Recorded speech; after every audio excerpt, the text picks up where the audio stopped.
All right. Welcome, everyone, to the very first episode of Operation Verdant Pyramid, a Delta Green campaign set in the Quelmar realm. My name is John. I'm going to be your handler tonight. My pronouns are he, him. Uh, and if you've seen me on Twitch before, or on Quelmar before, it's been as a guest on a couple of one-offs. Let's go around the table and introduce our players. Kevin, why don't you start us off? Hi, I'm Kevin. I use he, him pronouns. Tonight I'll be playing Associate Professor of Mathematics Greg Lobachevsky. Anything else you want me to say? Or Where might the audience know you from? you might know me from DMing the Brightwater campaign, where Brendan Fraser died and heroically was raised back to life, and also just around here and there in in-person Pennsylvania games. Excuse the transition there. Bree, what's your name? What pronouns would you like to use, and how would the audience know you?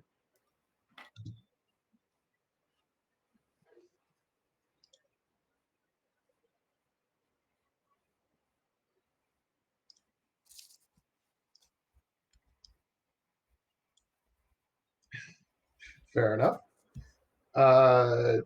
Continuing clockwise around, Jonathan. Hello, I'm Jonathan. I go by he, him. I am playing Dr. Paul Haddock, pharmacologist. And as far as, at least Twitch-wise, Quelmar, you have seen me.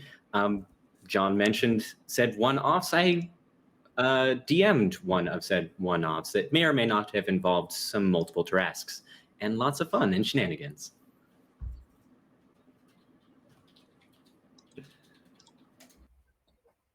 Chat is telling me that they're not hearing anything from Bree, which is a problem. That's not a problem for you. It's on me.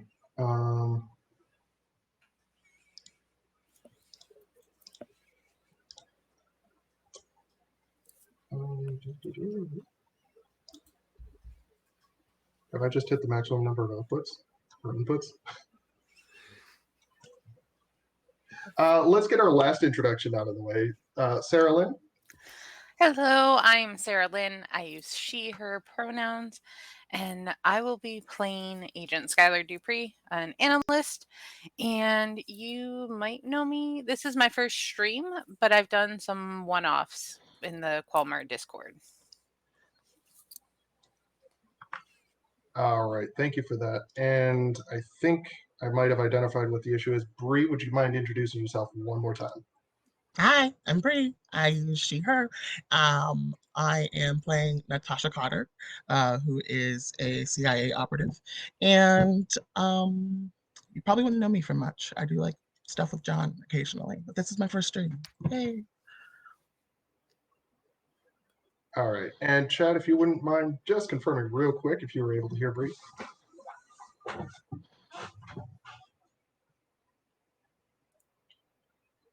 There we go. Excellent. Cool. So, as I said, we are playing Delta Green, which is a modern-day cosmic horror game of intrigue and conspiracy. It's produced by Arc Dream Publishing. Our players are agents of various government agencies in the nation of Galik, which is part of the Quelmar setting. The year is CR 73. For the audience, that's roughly analogous to about 1993 in our own timeline. But because we are working with Quelmar, we're going to let the odd anachronisms slide.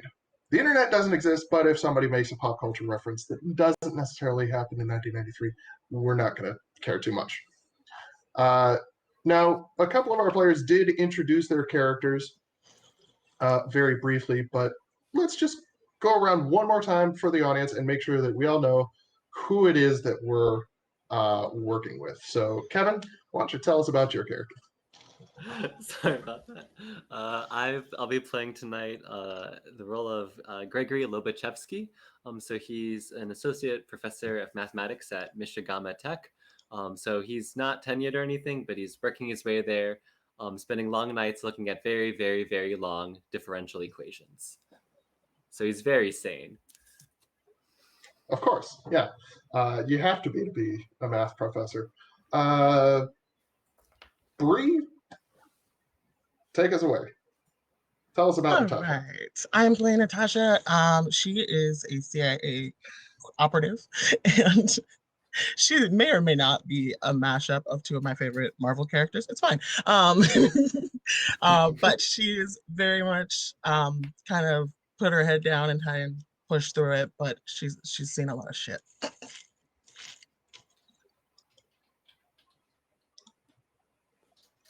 All right, and Sarah Lynn, why don't you tell us about Skylar? All right. I'm playing Agent Skylar Dupree. She is an NSA agent who is a recent transfer to the area and to this new department that she's in after getting in an argument with her former boss. Gotta love those punitive transfers. And Jonathan, tell us about Dr. Paul Haddock. Yeah, so Dr. Paul Haddock has PhD in pharmacology, master's in biology and what was what was the other one I said? Biology and genetics. And he may or may not work for the CIA in their Directorate of Science and Technology in their R&D division in the clandestine sort of side of stuff. I mean, what could the CIA possibly want with someone who is very good with pharmacology, biology, and genetics? Who could No really idea whatsoever. say? But All yeah. right. Excellent. Thank you. So,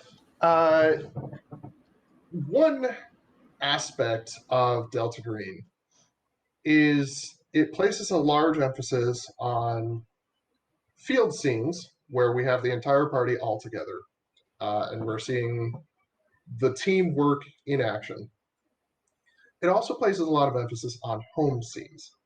Now, this first session, there's not going to be a lot of opportunity for home scenes, but to get a little bit of that flavor, I'd like to start off before the events of this adventure. And let's see.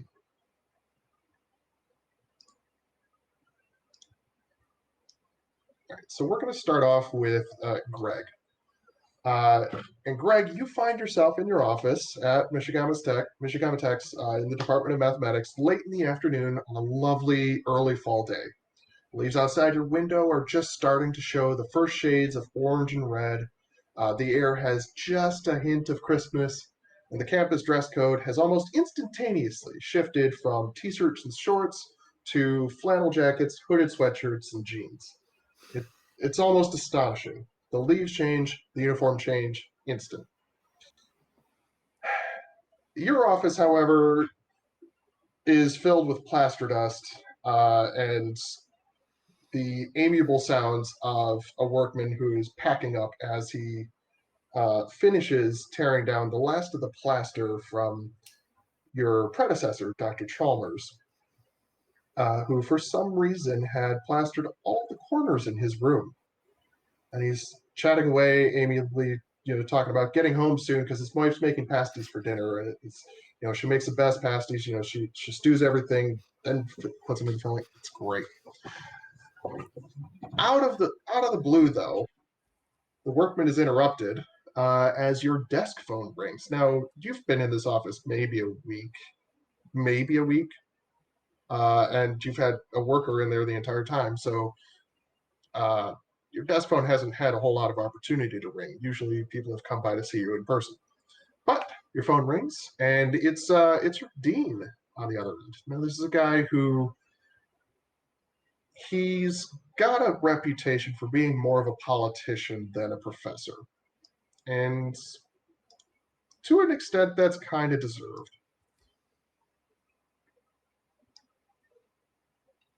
Sorry, just trying to get cameras lined up. I've cut Kevin off with a tiny bit there. Yep. He's got a reputation for being a little bit more of a politician than a professor, but he's a nice enough guy to work with. He seems to have taken care of your needs, getting you into this new office and all that. And he comes on the line and says, "Hey, Greg, how's the office coming along?" Coming along shortly. Once all this plaster's out, get it nice and dusted down. Hopefully, be moving all the tanks, the water tanks from the basement up to here. we can be back and rolling on the empirical side for all those engineers that haven't quite seen the light yet of mathematics. But can I ask what you're Good to calling hear. for? Well, it's kind of a shame you're not going to be needing that office right away. Listen, I've got a request from somebody over at City Hall. Apparently, there's some big government conference going on. They had a speaker drop out. I know it's not exactly your gig, but Harold's giving exams this week, and Debbie's out on maternity leave. Do you think you could swing by City Hall in the morning and just schmooze a bit? You still got your notes about the uses of what was it, fluid modeling and government civil policy making, right? Just cut that down to an hour or so. They should be content. Sure. I could dumb it down for some politicians. Yeah, say some meteorology things. They'll be happy with that. Yeah. It sounds like it's going to be a real fancy too. The lady that called said something about a night at the opera. I wonder who's performing. I haven't seen anything on the schedule over at the Opera House, but maybe they've got a private show or something going on. I don't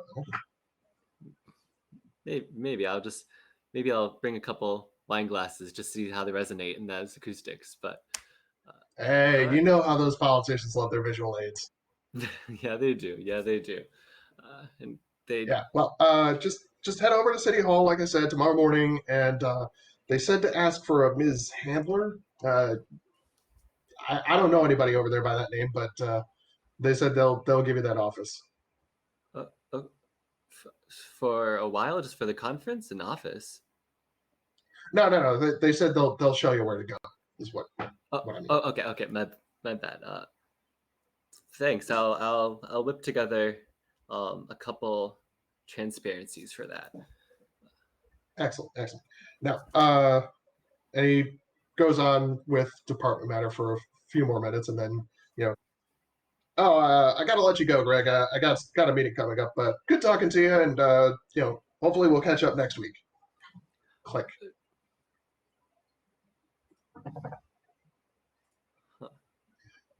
Natasha,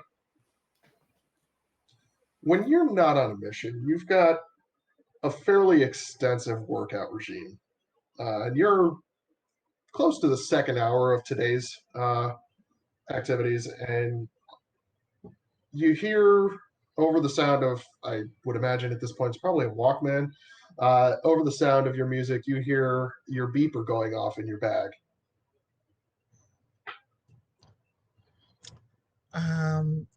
Why is there always so much stuff in this bag? Okay, find it. I'm gonna look at the number and call it. So what the display is showing is not a number, it's simply the word surface. And you recognize that as the command to report in on a secure line for a new assignment. Oh boy. Now, are you working out at the company gym or are you working out at home? Company gym. Okay, so you can get back to your office and find a secure line fairly easily. When you call in, you've got a designated number you call into for your assignments. The voice is a new one. Usually there's 5 or 6 different case officers who assign you missions, and though you don't know any of their names, you've come to recognize the voices at the very least.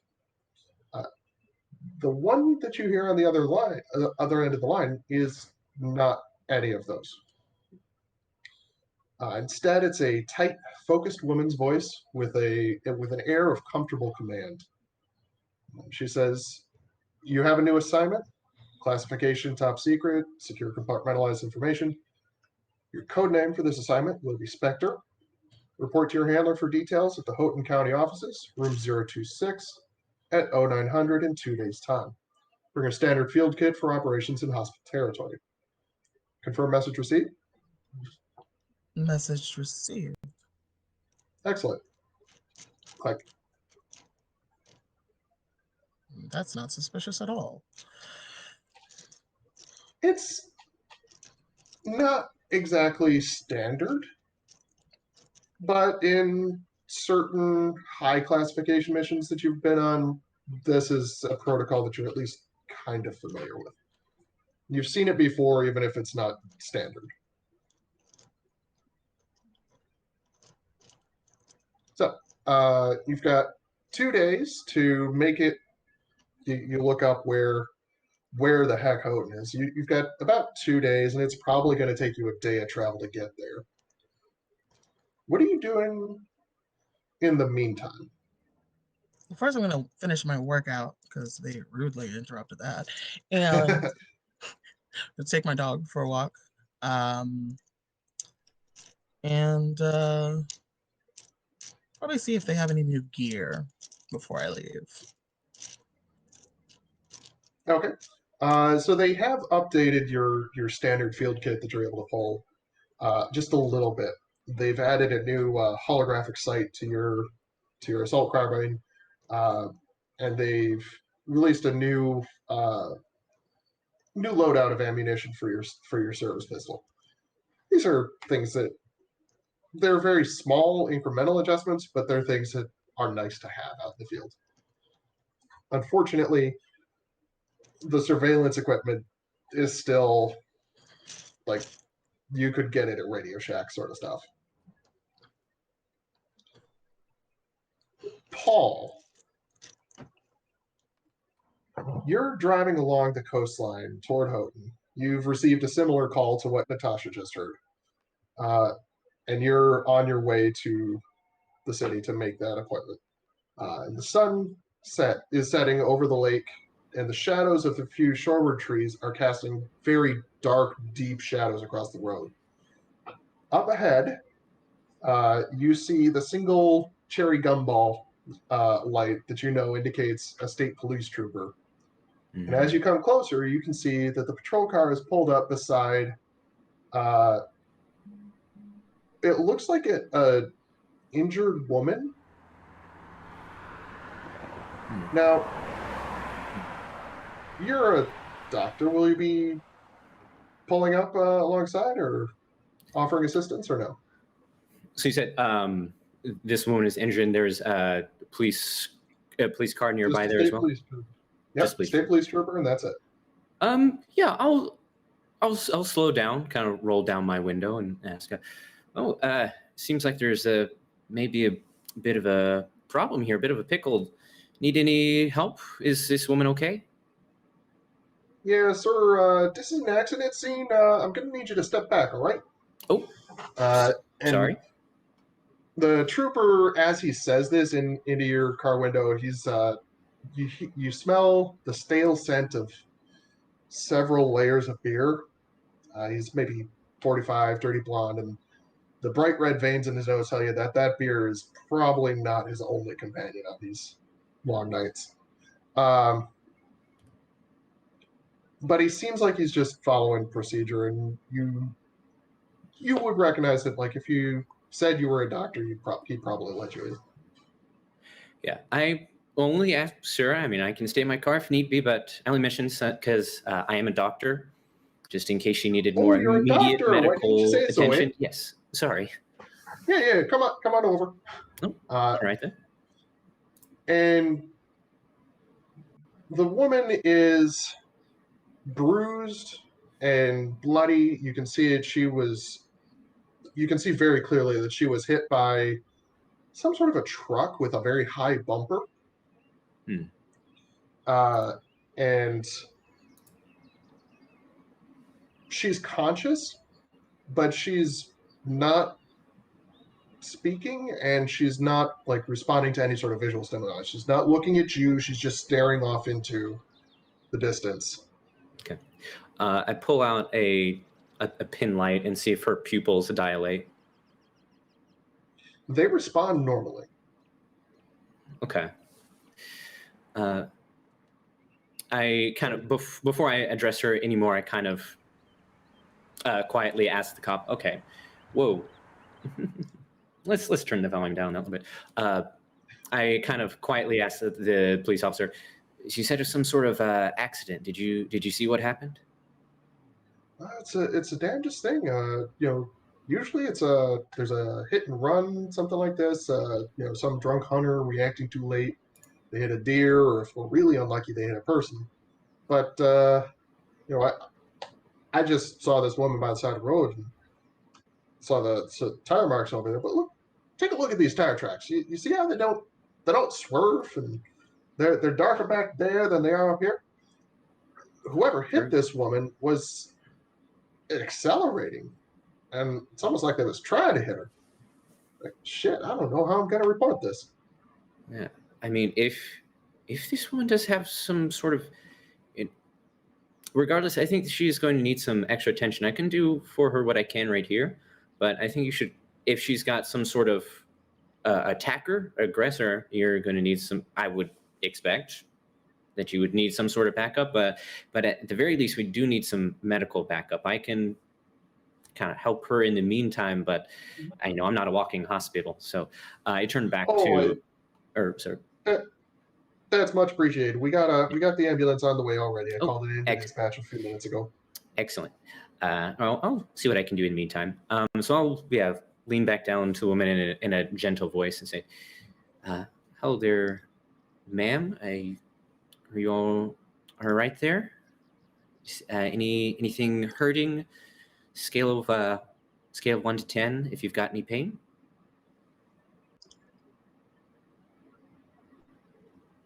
The eyes. The eyes.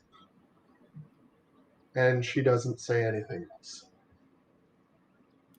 The eyes. Okay.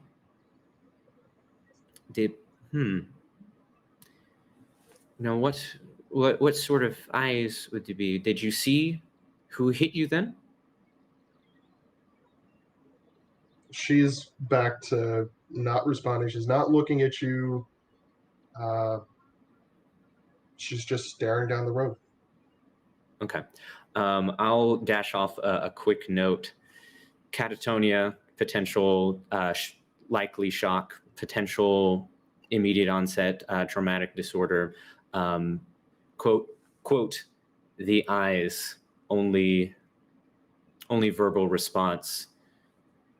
Seek, and I don't see any physical harm on her, or too much, like minor injuries. It's consistent with her getting hit, like not side on, but like she got clipped by the truck, basically. Gotcha. So she's got pretty severe bruising and probably a cracked rib or something. Okay. Yeah. Minor to moderate injuries, physical. Highly suggest psychiatric evaluation. And I kind of tear off that page, hand it to the officer. That's my recommendation for the paramedics when they arrive. I think. Wait. Oh, did we lose? Oh, lost Bree. Yeah, but anyway, that's my recommendation. Oh, there. Sorry, I'm getting distracted by the technology. That's my recommendation for when the paramedics arrive. Did they give a ballpark, an estimation when they would be here? They said they were leaving right away, but it's good 20 minutes off. I called it in about 15 minutes ago, so they should be here pretty soon. Understood. So you said I got a similar call as well. That was probably like a immediate come now sort of thing. You got about the same amount of notice that that Spectre got. Okay. This does strike me as odd, but I'll also add a little like addendum as well. It's like possible concussion causing catatonia, and and the rest there. Right. I think. Well, she's not okay, but I think she'll be okay at least until the paramedics arrive. These are my recommendations for them. I know I'm certain they're very good at their job, but don't let her fall asleep. I think she may be concussed. Will do. Thank you for your help, sir. All right. Thanks, officer. And after I've I feel bad, but I will put in very small print, sort of like fold the note and put in small print at the bottom. May want to evaluate sobriety of police officer, and then not say, of course, not mention that to him, give him the note. And when you hand him the note, he hands you back a business card, and you see that he's Trooper Paul Winslow Douglas Winslow is his name. Okay, I was like, with the Michigan State Police. Well, Officer, you said Winslow. Well, Officer Winslow, very, very nice to meet you. Hope this all turns out well enough for her. And I'll keep my eye on it. Any, wayward trucks or anything that are swerving around. Good on you. And yeah, I'll give you a call if I can. If I, see someone that fits the bill. Excellent. Cut to Skylar. You're at home. It's the first night after what may have been the most humiliating conversation of your professional career. You've trained long and hard. You've stuck your neck out on a couple of analyses. Where did they end up sticking you? The goddamn paranormal division. What bullshit is this? How are you handling this situation? I would say my first reaction is to go home and pour myself a drink and swear at the wall very loudly. And then I would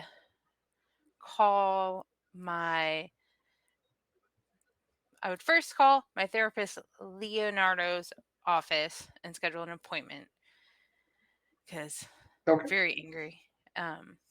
It is after business hours, so you get their voicemail, but yeah, you're able to leave a message. And just, this message is for Dr. Leo. This is Skylar Dupree. I'm calling to see if we can schedule an additional appointment. I just had a terrible day at work, to put it mildly, and would like to come in or speak to you as soon as possible. And leave my contact information. And as you're finishing up leaving that message, you get a beep signifying that somebody's trying to call in on the line as well. Oh, fun. Then I press, trying to remember what I had to do in real life. I think it was the pound key to switch over to the other call. I was like, hello. I was like, Ms. Dupree, it's Steve. And as soon as he says the name, you recognize this is the guy that used to be your boss, and just put in your orders to be transferred. Listen, I know this is awkward. I know I just gave you those transfer orders. But I just got a call just now that I think might supersede those. Or at the very least, you'll be able to handle this assignment before the transition window closes. okay. We need an analyst to attend a meeting up in Michigama, Houghton specifically. It's some local law enforcement, national security operation bullshit. But for whatever reason, we didn't get our invitation until the very last minute. Thought you'd maybe like to take the chance for a vacation before starting the new job. The colors are beautiful up there this time of year. You think you might be able to handle it?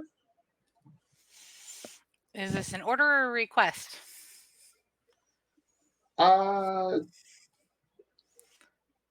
Let's call it a request, but if I need to, I'm sure we could figure out a way to make it an order. I don't want to make this difficult.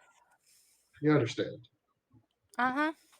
I mean, sure, I can go and try and play nice with the locals, even though the NSA goes to middle of nowhere Michigama for meetings. Really? I mean, my understanding is we were sort of the third pick of agency invited, and the other two declined. Of course, no one wants the NSA. Yeah, I'll go. Yeah. Well, I appreciate it, and he gives you the information. Your contact is a woman named Ms. Handler, and apparently she's got an office at City Hall. Great. That means I'm going to be there a while. Thanks for the heads up. Yeah. Well, best of luck with the new position. I hope things work out for you. You got a bright future, kid. Yeah, and ghosts aren't real. Yeah. Uh-huh. And he hangs up. Now we come back to Houghton City Hall. Houghton, if you're looking at the I'm blanking on the name for the Galik equivalent, but it's the Keweenaw Peninsula in real life. Houghton is about halfway out the length of it, pretty much centered between the east and the west coast of it. And it's really the only town of any size in the entire region. Those of you with a little bit of background knowledge will know that this used to be a very, very heavy mining town. It used to be pretty much the only industry in the area, and that resulted in a lot of company towns springing up. And then when the mines slowly petered out, the company towns kind of died away. And Houghton was one of the few towns that managed to have any sort of ongoing industry after the mines basically collapsed. Part of that is research. Michigama Tech has its campus in Houghton. Part of that is just the tourist appeal of having a remote peninsula with beautiful scenes. But you find yourselves traveling down Main Street in Houghton. I did not see the picture of it, sorry. You find yourselves traveling down Main Street of Houghton, and it's like 5 blocks, and then there's maybe 2 or 3 blocks of houses to either side of the main street. But this is not a large place. You do see an opera house, which surprises you, a fairly large city hall, and you also see several buildings marked with various symbols, and they all seem to list themselves as meeting halls or lodge houses, stuff like that. But the 4 of you all find yourselves, by sheer coincidence, asking at the front desk for Ms. Handler in room 026 at the same time.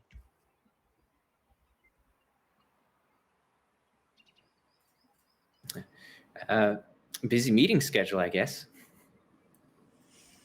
Looks like it. Well, I guess we'll see by the order she takes us which of us is the most important. Oh, I guess. I'm just a lowly professor. I'm gonna be last. Just saying. I'm gonna wait around here. Oh boy. There's nothing wrong with academia. I've got plenty of experience there myself. Do I recognize? Oh shoot! What is Brianna's character's name again? Spectre.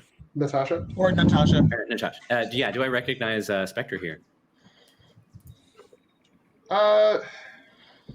I'm going to leave that up to you. Would you two have worked together in the past? Probably. Yeah, it's if your characters are based on you said based on those, then probably at least a little bit there. A little bit, probably. We've run into each other like once or twice. You see, we're back in the building. Now the next question is, would you acknowledge that you've met? Oh, in this situation, not at all. It's all very hush hush clandestine. Well, nice to meet you all. Name's Paul. Nice to meet you, Paul. Greg. But so I'm a doctor. You're a professor, and not sure what you two are. Are you two in academia as well? That's classified. Okay then. That's fine. I'm not gonna pry. Yourself, ma'am. Nope. I do wonder what this person could want with us, but okay. Yeah, I've been asking myself since I got told to come here. I don't ask myself questions. I just, hope to goodness I get out of this eventually. Yeah. Ooh, not quite the right work schedule then. Mm.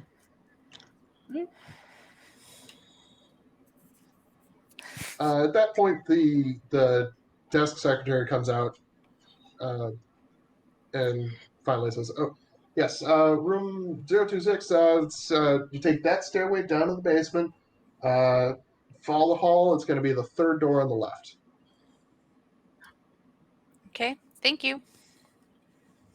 They're Sending off something. sending us to the bed. Yeah. Natasha, you're trained to pay attention to the people around you. You will very easily notice she gives you a look as you're walking away, like, why the hell are those 4 people all going down to the basement office? What is going on down there? Well, it ain't an orgy, so. Well, okay. I mean,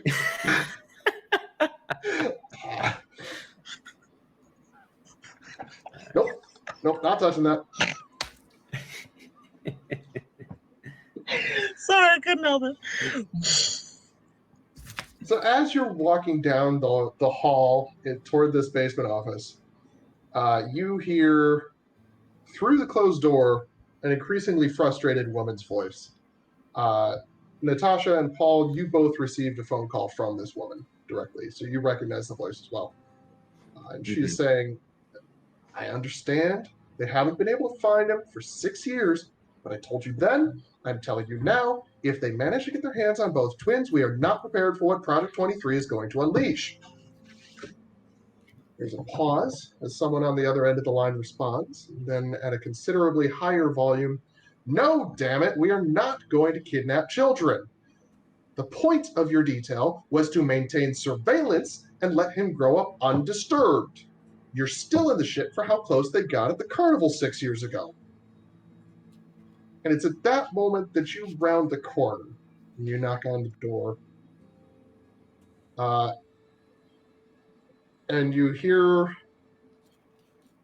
hers call out, "One moment." And then very intensely, but more quietly into the phone, she says, "We'll pick this up later. Till then, do your damn job." You hear the phone slam down. You hear a pair of high heel shoes stand up. Click, click, click across the floor toward the door. Door opens up. So you all made it. Excellent. I'm sure you have questions. Please come in. You notice that she does not offer her hand to any of you, and she does not introduce herself.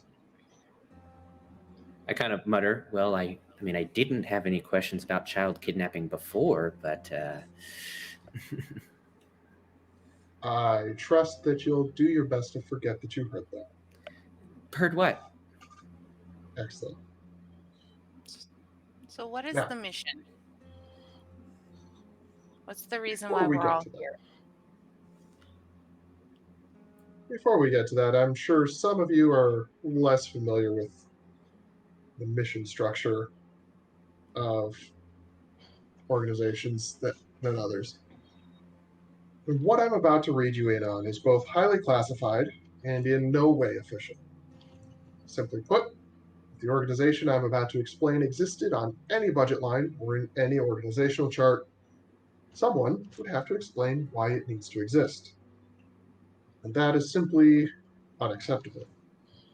Once you are read in, you will also be expected to maintain that secrecy. Not even your spouses or significant others are allowed to know what you do in support of this mission. Are we all clear on that point? Yes, ma'am. Clear? Sure. Professor? Sure. Excellent. A little slow there. He can be This forgiven. isn't my This is- normal environment. You will forgive that we did have to bring you in under, shall we say, false pretenses. Yep, there's. Well, I expected a mission. I don't know what they expected. So does this level Yeah. of confidentiality sort of kind of open the table a little bit, as it were, if, say, anything like that happened to already exist? Anything like what? Never mind. I'm just curious. I watch a lot of, dramas on TV. Sorry. Now, you've all encountered something beyond human experience in your past careers. It was what brought you to our attention. I am authorized to confirm that there are beings, entities beyond this dimension, beyond our understanding of space and time, and there are civilizations both far older and far more advanced than we can presently comprehend. We regard these things as threats to our society, to our civilization, and to our continuance as a species. Revealing their existence, however, will only serve to create panic. So we've formed a network of agents, with all the training and the resources of the world's governments, to combat these incursions in the shadows where they lurk. Officially, you all remain employees of the agencies that sent you here today. At the end of this mission, you go back to your desks, and if you're asked at the water cooler how your trip went, you say that the conference was boring, or the vacation was restful, or that the funeral was sad. But when the bell rings, you are agents of Delta Green, members of Sierra Cell, and you will do anything that is needed to identify, understand, and contain incursions by these outside entities. I am the only member of this organization that you are ever going to meet. Delta Green has, as I've said, no official standing. We've managed to avoid notice up until this point by maintaining a rigid cell structure. The four of you have one point of contact. I have one further point of contact. I do not know anyone beyond that one point of contact. And so I can't give anyone away. Does everyone understand this? Yes, ma'am. Yes. I need to be perfectly clear on this. I say this with the understanding that there is a possibility that you will be captured and interrogated, and that you must be denied knowledge so that you cannot give away any. This sounds like a normal day at the office. Yeah, Oh, say. trust me, this is anything but. Normally, I'm at Now- least. Sorry, continue, ma'am. Please, ask your question. I was just going to say, normally I'm at least one more step removed than this, but it sounds like we don't have a particularly strong choice here. Yeah. You can always walk away. My hope is that you won't. But if you walk away, you will be required to forget everything that you've heard.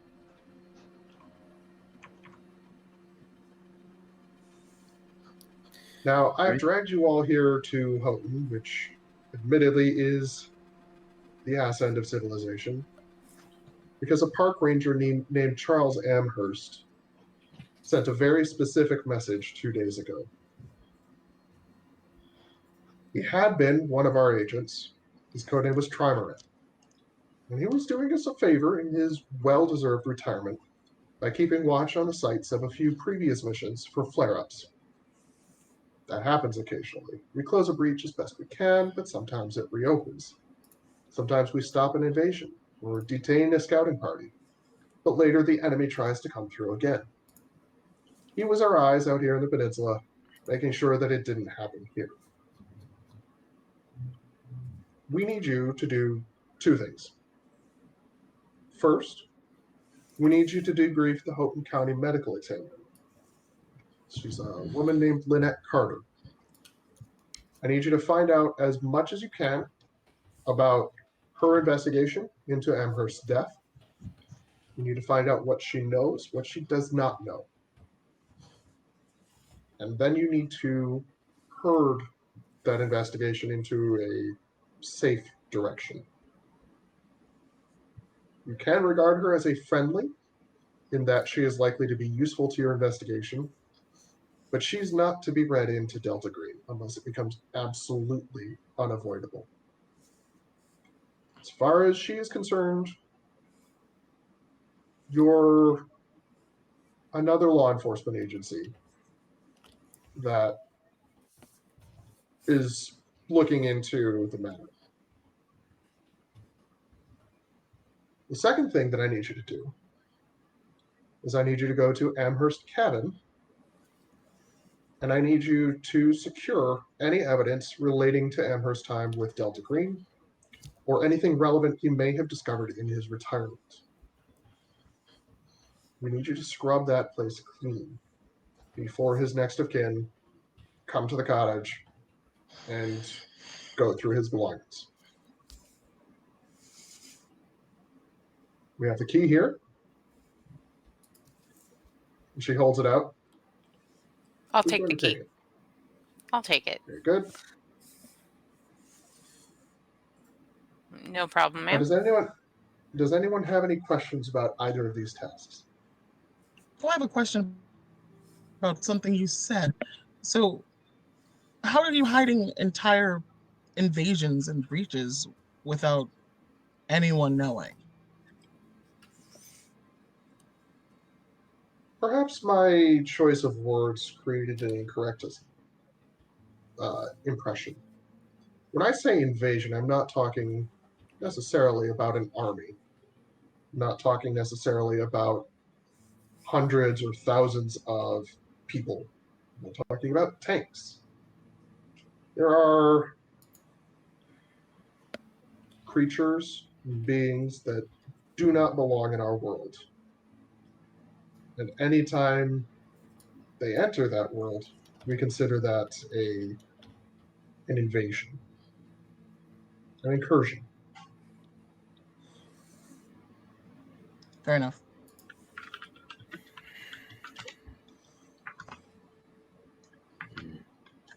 I have a question. Please. Why the name Delta Green? Delta either implies that Alpha, Beta, and Gamma Green have all blown up and died, or Delta is a symbol of change, but it seems like you're anything but change. You're trying to prevent it. You know, I've had opportunity to ask that. If I'm perfectly honest with you, I've never received a satisfactory answer.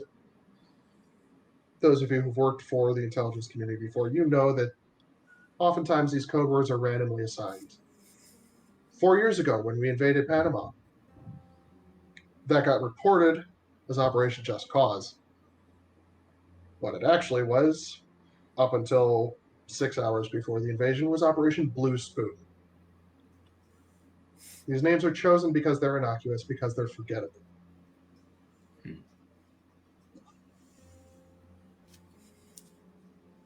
One more thing. Why me? I don't know what the hell these people do. But I am a math professor, and I don't see what I'm doing here. There was a project that Amherst had been assigned to in his career that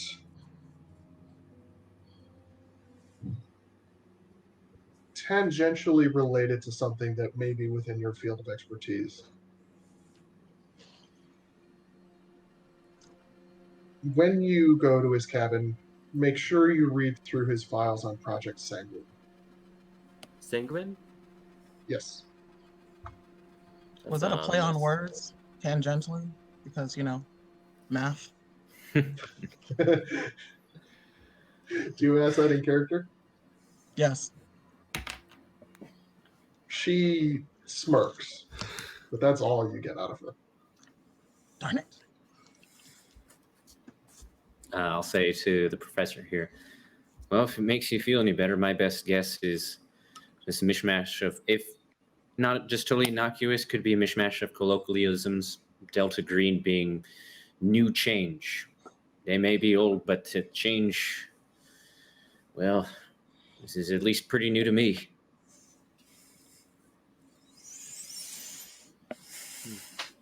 Maybe. Now, I have this office for the next 3 days, and then I'm back to my own day job. If you need to contact me, you can call the main line here at City Hall, ask for the GAO auditor. I have limited resources to offer you backup, but in extreme circumstances, I can put in a call with the state troopers, put together a tactical unit, and we can work to craft a cover story retroactively as you require. Please do not require that. Okay. Yes, ma'am. Now, get to work. And she gestures toward the door for you. Would we know that we can requisition a car or something to move together?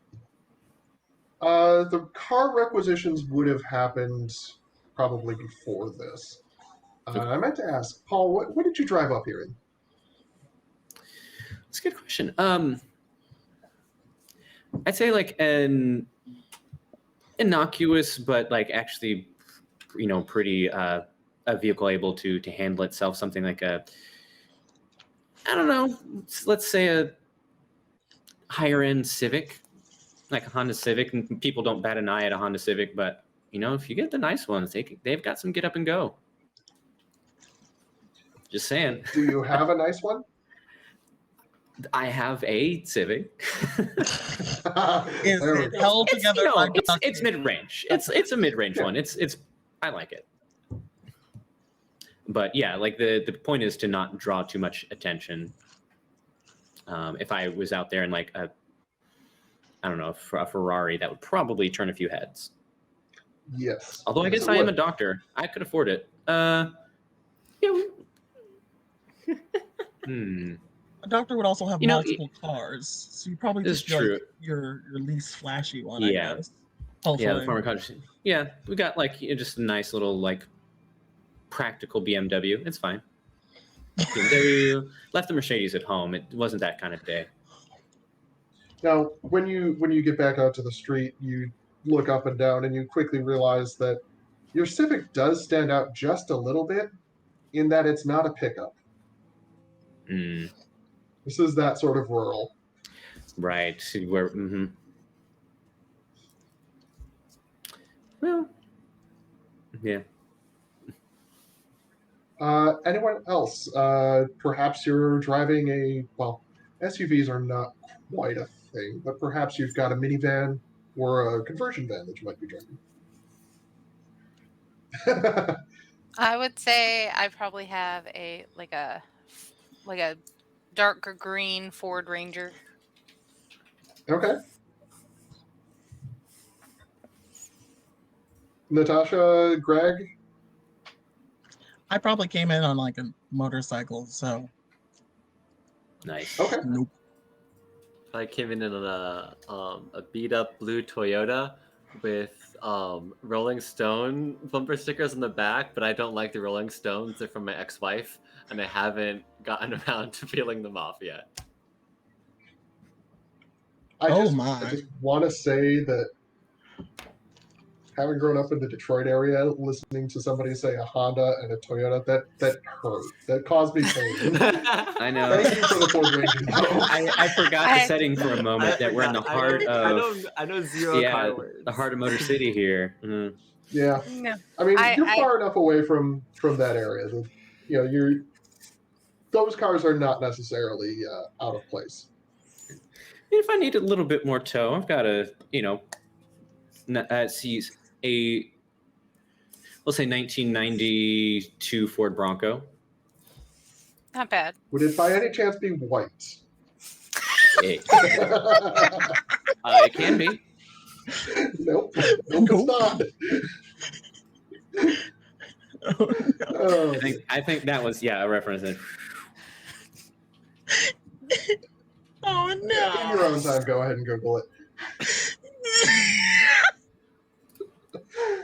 But yeah, Please. so you've got between the four of you, somebody's got a car that can carry all four of you.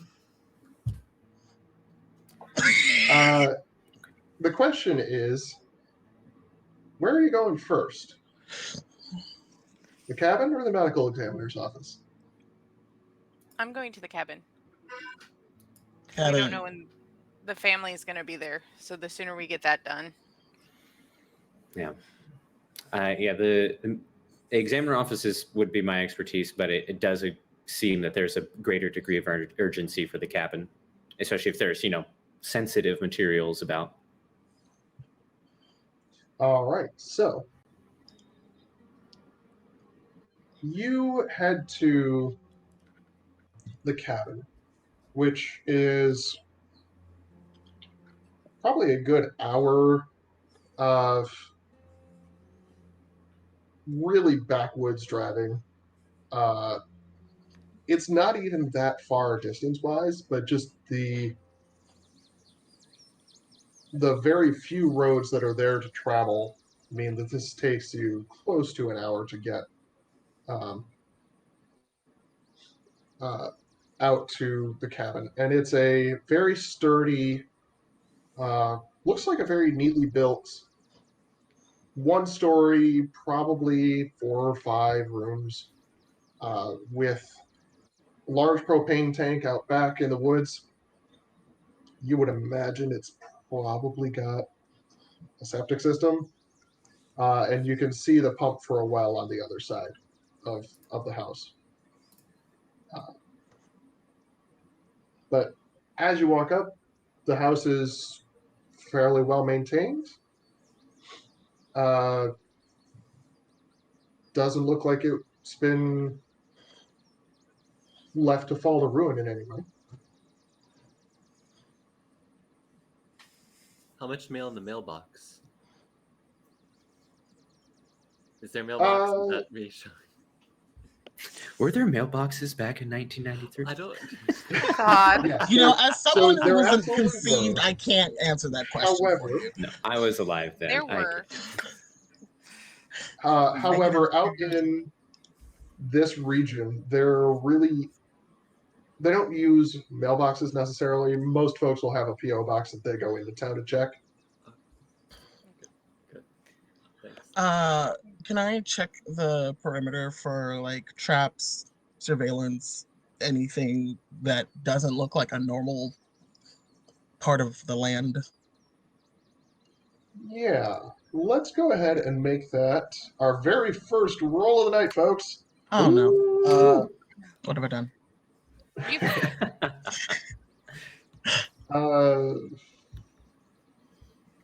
I am looking to see what kind of roll I want that to be.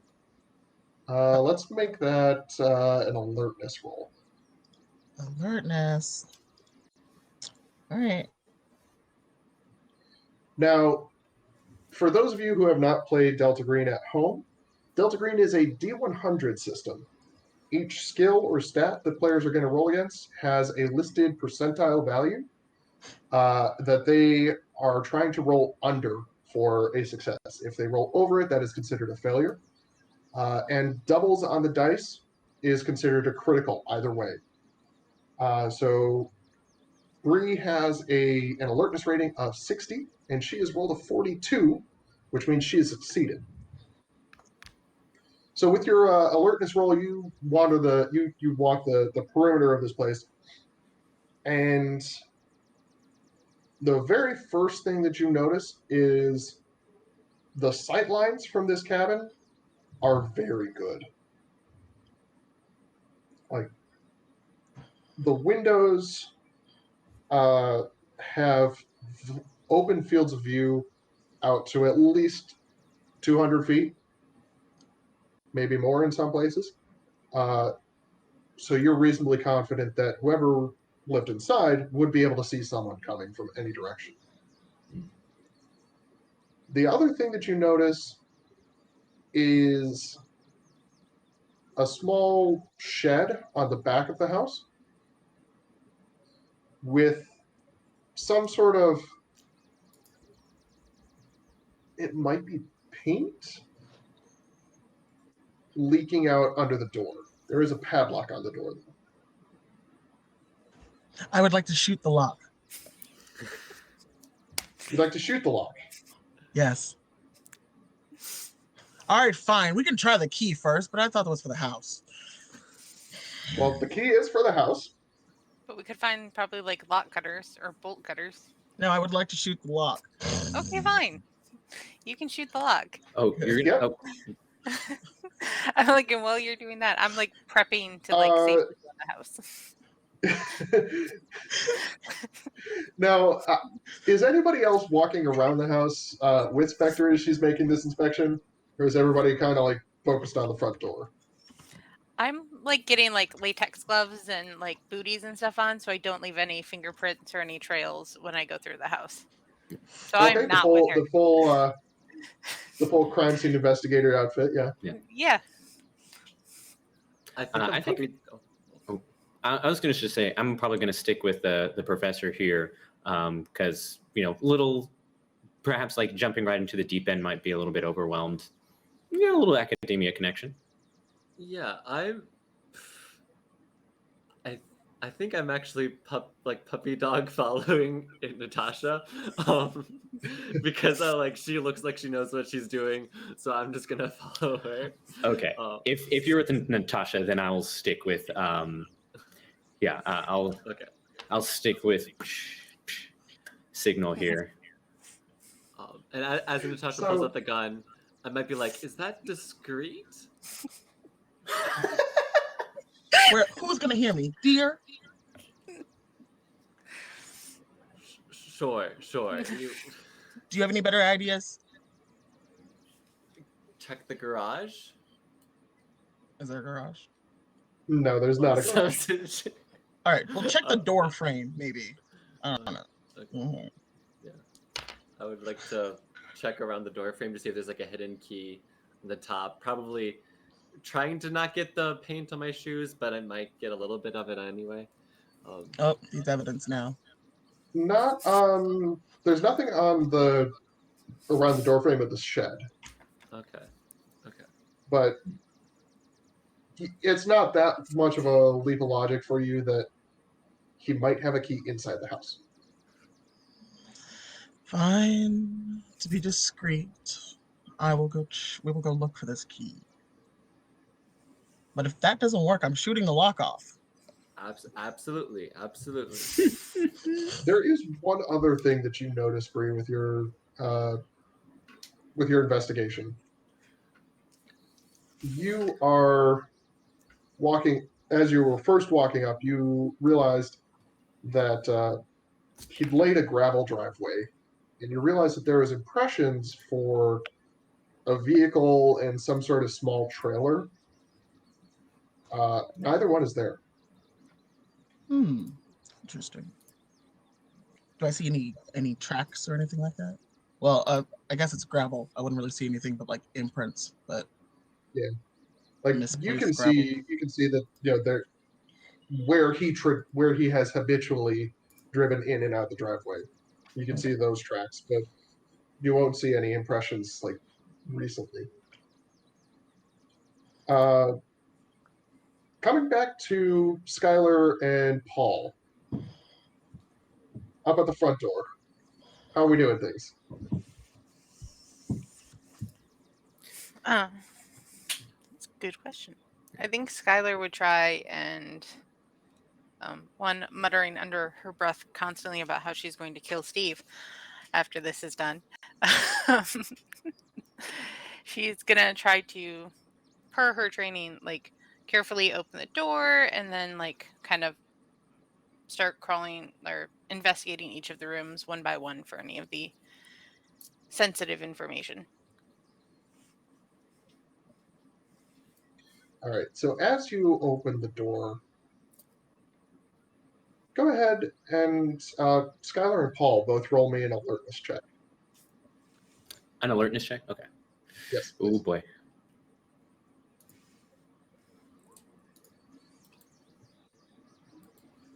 Nope. So Paul got a 67 on his 20, so that is a failure. And it's not letting me click it. Let me try closing and reopening it. Are you clicking that triangle there to the... I thought I was, but let me see. Sounds like Roll20 being Roll20. Yes. Yep. And I closed it and reopened it, and it worked. So. So you rolled a 52 on your 20, which is also a failure. Mhm. So you swing open the door, and the first thing that you notice is leaf litter that kind of got swept in, which is not terribly surprising. And in this small front hallway, such as it is, you see a dish with several keys in it and a little rack where muddy boots are laid, and a few pegs over to the side where Carhartt jackets and flannel shirts are hung up. How? The first room that you enter is living room, TV room sort of thing. Very, very dated olive green shag carpet that has been kind of matted down in places. There's two overstuffed lazy boy chairs and a TV that looks like it might possibly have been made after the moon landings. Might. God, this place is hideous. Yeah, I feel like I just walked into a time machine. Oof. And yeah. How... So what was... remind me, what was the timeline of like when they last occupied this cabin to now? As far as we were informed. As far as you're aware, Amherst lived in this cabin up until he died. Now he was found at this point 4 days ago. Okay. How old does the mud on those boots look? Oh, that is going to be. Let me check. Let me see. What skill I want you to use? Let's make that a forensics check. Oh boy. Looking at my rating here, Do you not have any ranks in forensics? nope. That's a fat Then this is 0 gonna- for me. Yep. Then this is going to be a straight intelligence roll. Okay. So, all right. So I will click intelligence. Let's see what happens. Success, I believe. I have 42 for my Yeah, you score of succeeded 85. by 40%. So yeah, you've got it even with the penalty that we had. What is the penalty just for the future if I don't have those ranks? Is it It's 20? It's variable. So for something like this, I would have had a 10 or 20% penalty, but you beat it by 40, so you are good to go. Yeah, the mud here is completely dry. So it looks like maybe a week or more. Okay. Like it doesn't look like any of the boots have been worn more recently than Amherst died. Got it. Well, I have to say, besides looking at mud, I think I'm a little bit out of my depth here. Skylar, anything stick out to you? I'm looking around to see if I see like any sort of like tech, like a voicemail or any notebooks that might have work writing or manila folders that might have any assignment information. You don't see anything that looks like it might be an intelligence report. You don't see any documents laying out, and the impression that you got in the very short description you had from Handler was that Amherst is a careful agent. He probably isn't going to be leaving his documents out. You do see a corded phone hanging next to the door to the kitchen, which is in the back part of the house. And then on a small table below the phone is a notebook and a pencil where he keeps a log. As you look through it, it's very clearly a log of when he received calls and who they were from, and if a follow-up is needed. There doesn't appear to be a voicemail issue. Okay. Can I take the notebook? Yeah, you can take the notebook. Okay. I'll put it in like a little kind of evidence bag because we may need to follow up on some of these calls. Okay. So we're in the living room kind of den area, you said, right? Yes. So taking a pass around the cabin, there's really four, technically five if you count the bathroom as separate rooms. There's the living room, which as you enter is immediately off to your right. Off to your left as you enter, it looks like is some sort of office. Toward the back of the house to the left is the bedroom, and in the bedroom is the bathroom. And then to the right as you enter, or to the right in the back of the house is the kitchen, which has a small table for a dining room as well. And it looks like the house looks like it was very much set up to have one person living there, maybe a guest being entertained, but most of the house is designed for one person. Studio cabin, got it. Yep. I'd like to check out the bedroom. All right. So the bed is neatly made. The dressers, as you pull out the drawers, you see the shirts inside, the pants inside are all neatly folded. It looks like Amherst was a fairly orderly fellow. The one thing that really seems out of place is the white letter envelope sitting on the bed.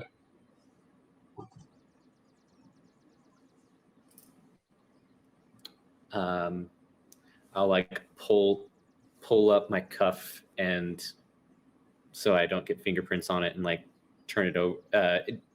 You said it's upside down, so I'll turn it over to see if there's any sort of address, like addresser, writing. Nope, the envelope is sealed, but it is blank. Okay. I think for now, then I'll bring that back to Skylar.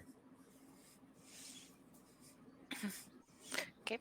I will, seeing him awkwardly trying to not get fingerprints on the envelope, I'll pull out like a backup pair of gloves and be like, "You need these." Oh, thanks. Yeah, I just don't want to, be. Yeah. That's, Contaminate evidence. Yeah. Yeah, That's a great idea. Try not to, but I mean, what do you think? It seems like you're more the expert on this. Can we steam this bad boy open or? That's for amateurs. And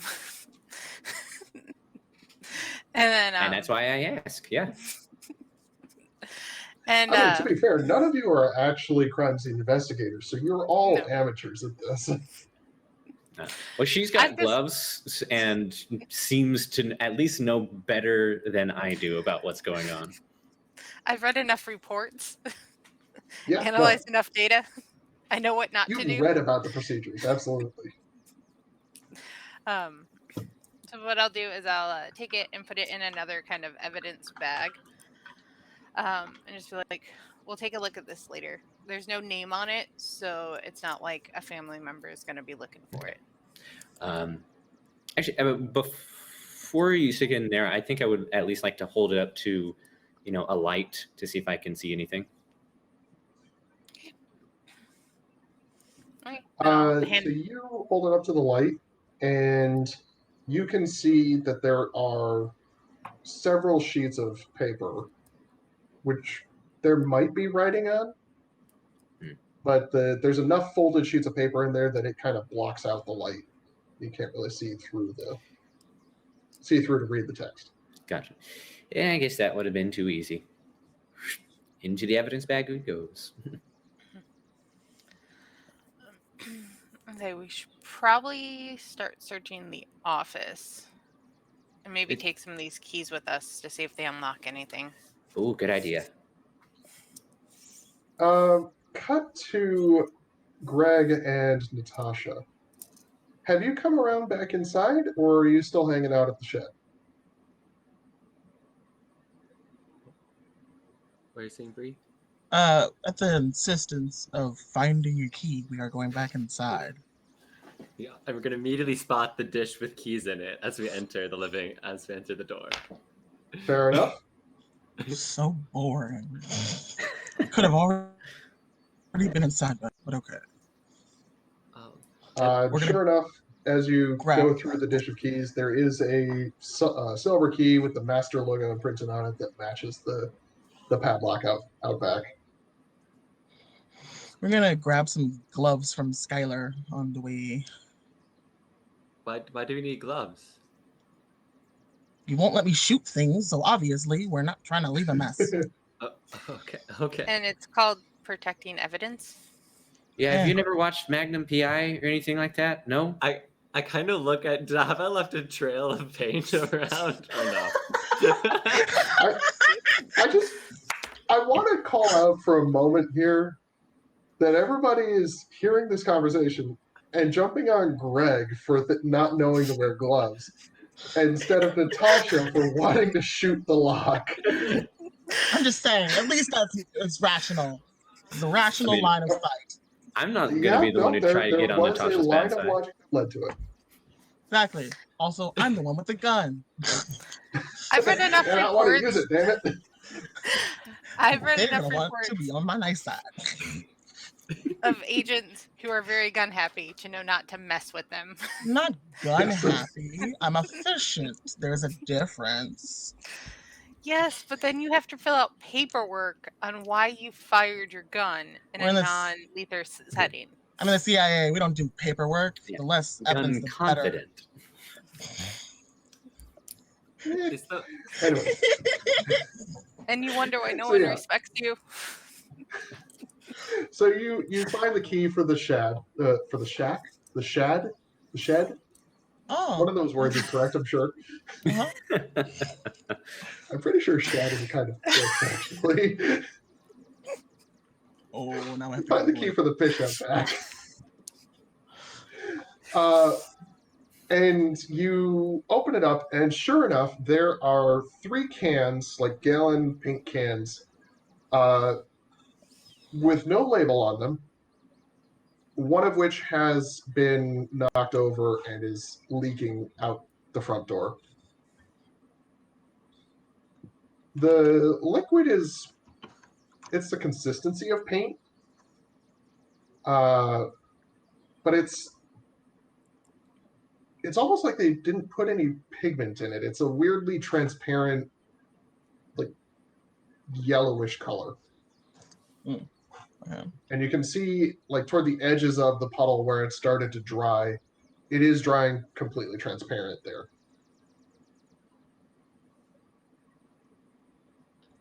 How? So it's about as viscous as wet paint or dried paint, or?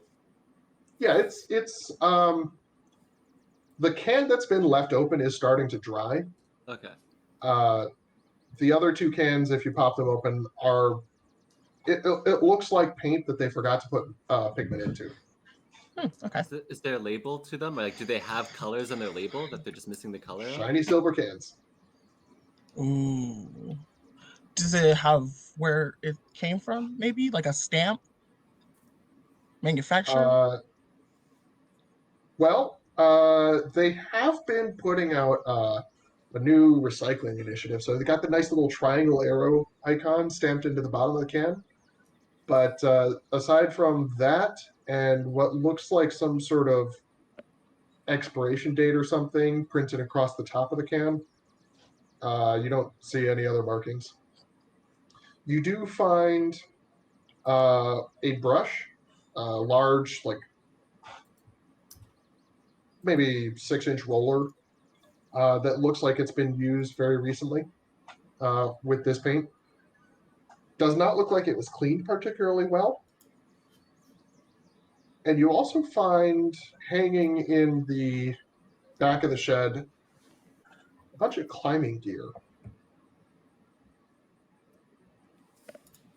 I would like to inspect the climbing gear. All right.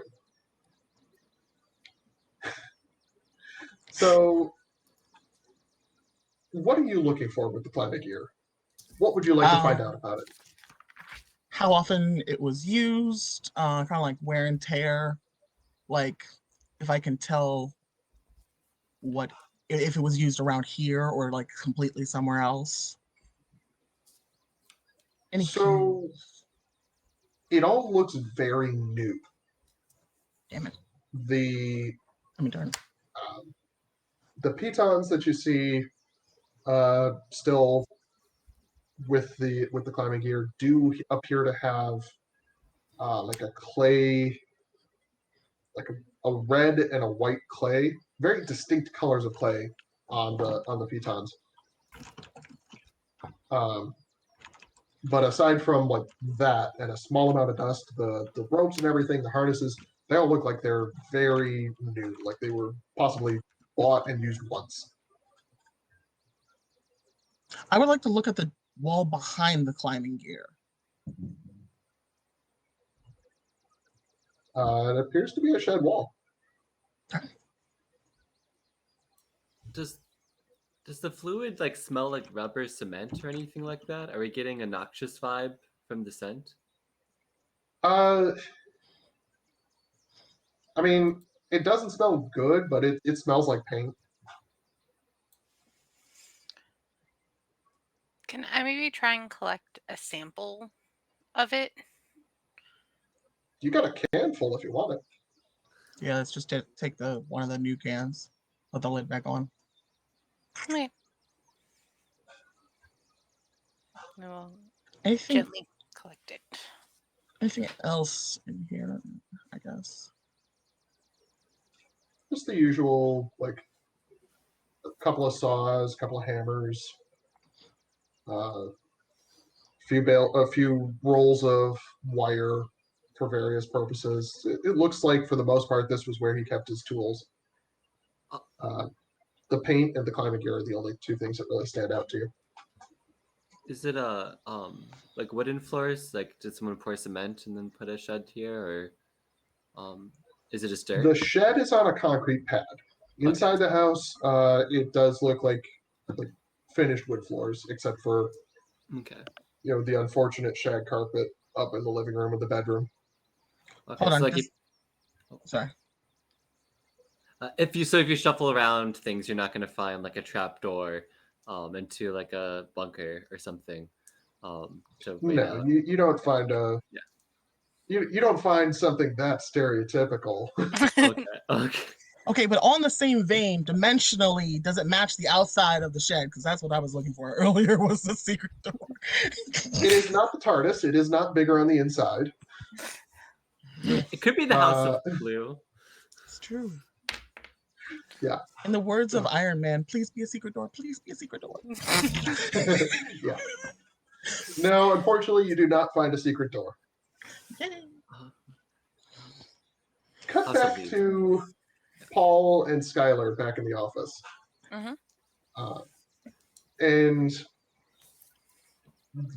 the office is actually probably the most modern part of the house. The desk is probably came out of some government warehouse, probably got liberated or lost in a furniture transition. You know how these things happen. You notice 3 filing cabinets. 2 of them look to be fairly standard. They've got the small little wafer locks on them, and they have labels for years. And the third, Skylar, you'd have seen this particularly.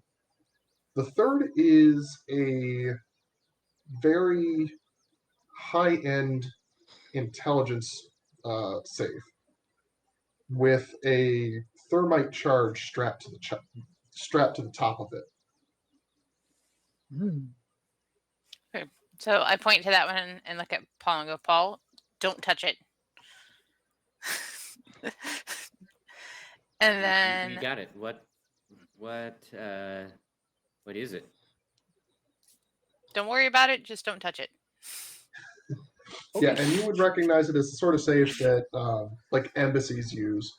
The thermite charge is there so that if, for whatever reason, security gets breached, they can pull the pin and it just burns its way through the filing cabinet on the way down. Got it. Okay. Yeah, then I'll already say, oh, it's one of these. Oof. Yeah, well, I guess that's what Delta Green does, playing this kind of hardball. It also means that's probably what we want. Highly So likely. What sort of block does it have? Is it a key or like a key number pad? Or a dial? It's a combination dial. Oh boy. Yeah, and he's probably smart enough not to just leave the combination somewhere. Yeah, probably not his birth. I mean, I don't suppose you know his birthday. No. You would have gotten at least his Park Service file from Handler. So yeah, you do have access to his birthday and his social security number and that sort of thing. Yeah.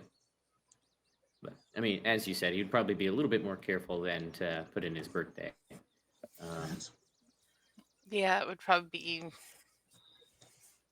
either a random set of numbers or something like favorite hockey player's birthday or number or something. So I guess we'll start with the other 2 and see if we can find something that might be a clue. Yeah, probably not something with that strapped to it. Yeah. Okay. Start going through one of the other cabinets. Yeah. All right. So you start probably with the oldest files. Does that make sense? Mm-hmm. The oldest files. This is very clearly his personal financial records, his tax filings, correspondence that needed to be saved, and later on in the files, you find his business papers as being a park ranger, because he was, when he retired, he was the senior park ranger over at Hiawatha National Forest. So in that set, are there any kind of sets of numbers that maybe repeat or may seem significant to him that we could try as a combination? You find a few, and with each combination, you try it in the safe. None of them unlock them. Okay, so the thermite triggers if you try and force your way in, but you can just try out the combos. Okay. The thermite is actually manually triggered. Oh, gotcha. Yeah.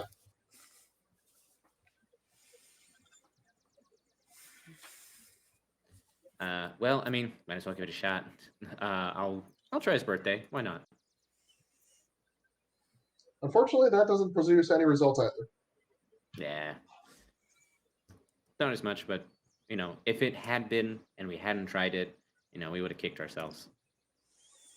Yeah. I will start going through the notebook that I took from near the phone and kind of doing the same thing, looking for any number patterns, any code words that could be translated into numerical form. The notebook, you find a few phone numbers for him to call back Mhm. that look like they could be potentially the right length to be a safe combination. You try each of those, none of them work. Okay, then I will start going through the desk. While she's doing that, is there any particular kind of wear pattern on this dial? Not really. Not that you're able to discern. Okay. And the desk, unfortunately, it looks like it's got office supplies. He's got a surprising amount of black Sharpies, presumably for either marking things outside or possibly redacting files. Don't know why he'd be doing that. But aside from that, it's just, you got your pens, you got your pencils, pair of scissors, some tape. Do we have a black light on us? Portable blacklight is probably not something you would have unless you were actually a field investigator. Fair enough. I guess, yeah, I'll just Now, I will I'll just tell also Skylar. remind you that since you are not legal field investigators, you're not required to maintain a chain of evidence or anything. Hmm. Yeah, but I studied too long to try and break that habit. True. I mean, we could. Hmm. Because Uh, it would take us way too long to just try and guess going through. At this point, Greg and Natasha, I think you would also have come back into the cabin at this point. Well, I think we hit the jackpot. Just not really sure how to access it yet. Well, She told us to wipe it down, but I really do want to see those sanguine files. And I assume they're in there. Yeah. Well, I think yeah, she did tell you to read them before we took care of them. Question: would I know like that combination blocks tick when you get to the right number? As an infiltration specialist, yes, you would. Natasha's gonna hide and open the safe. Okay. What equipment do you have to help you with this? That's a good question that I don't have an answer to. While you're figuring that out, let's go back to Greg. You specifically were looking for the Project Sanguine files, and Yes. those are actually in the unsecure filing cabinets. Okay, so I can find them. Yep, you're able to go through, and you've got what looks to be an environmental impact statement that he was asked to prepare on something designated Project Sanguine. And as you're reading through it, the project appears to have been a series of naval installations, which would have set up 13 extremely low frequency transmitters hardened against nuclear strike to communicate with the Galik submarine fleet at any depth worldwide. You know that when the project, as described in the proposal, if it had been completed, the total power of the transmitters would have been equivalent to a single massive antenna covering roughly 40% of the area of the entire province. Project was proposed about 15 years ago. but was never approved due to unlisted environmental concerns in this report. However, notes that were attached after the impact statement was created seem to indicate that 2 of the 13 transmitters were built, whether they were proofs of concept or whether they had already been budgeted and they got built anyways. And those are near the towns of Republic and Clam Lake. And those both continue to operate under a different file called Project ELF. Elf? ELF. Okay. Okay. One question. You said something about nuclear fallout or nuclear something. What was that? So they were specifically, according to this, they would have been specifically designed to resist electromagnetic interference from a potential nuclear strike. Oh, okay. Is Project Elf also in these files, or does that look like that's in the locked drawer? You don't see any files on Project Elf in the unlocked drawers. It's not entirely clear whether that's because he wasn't asked to prepare an environmental impact statement or whether that file is in the classified safe.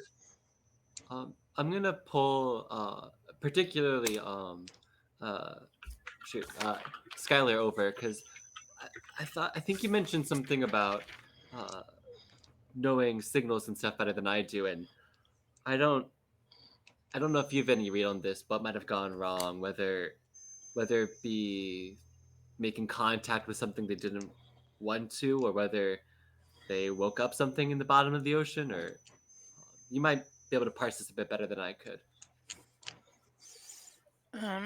Sure, I'll take a look.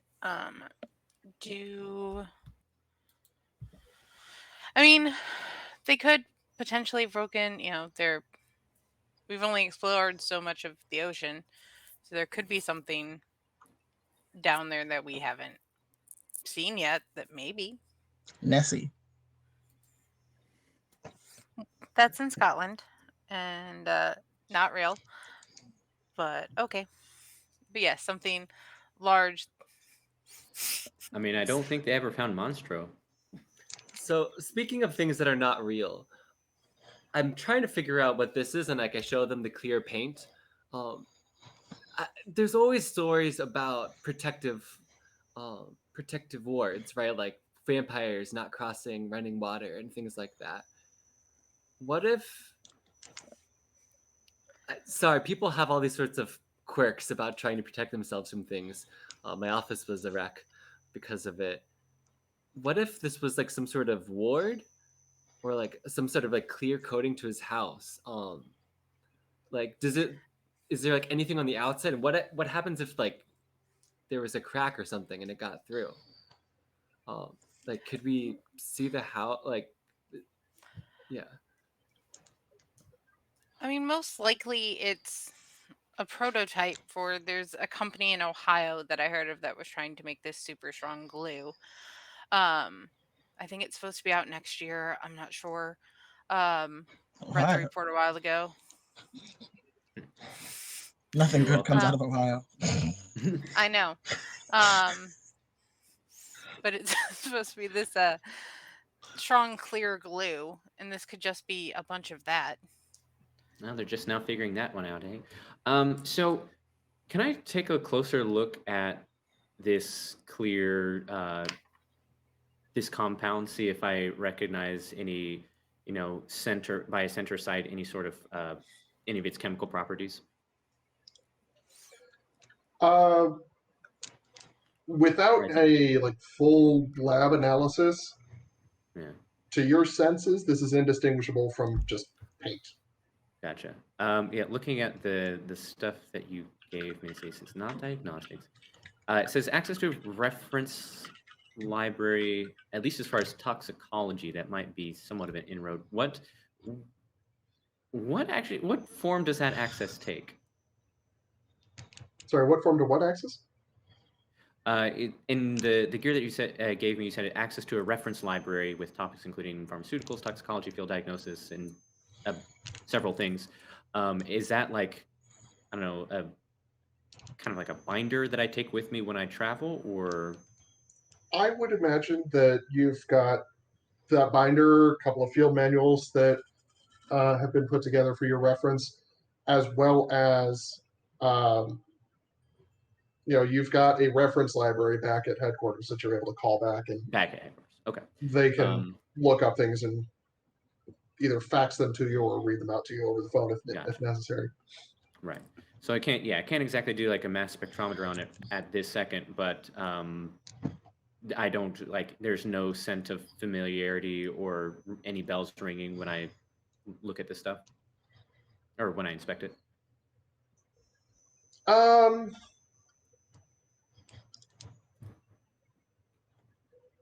There's something tickling at the back of your mind.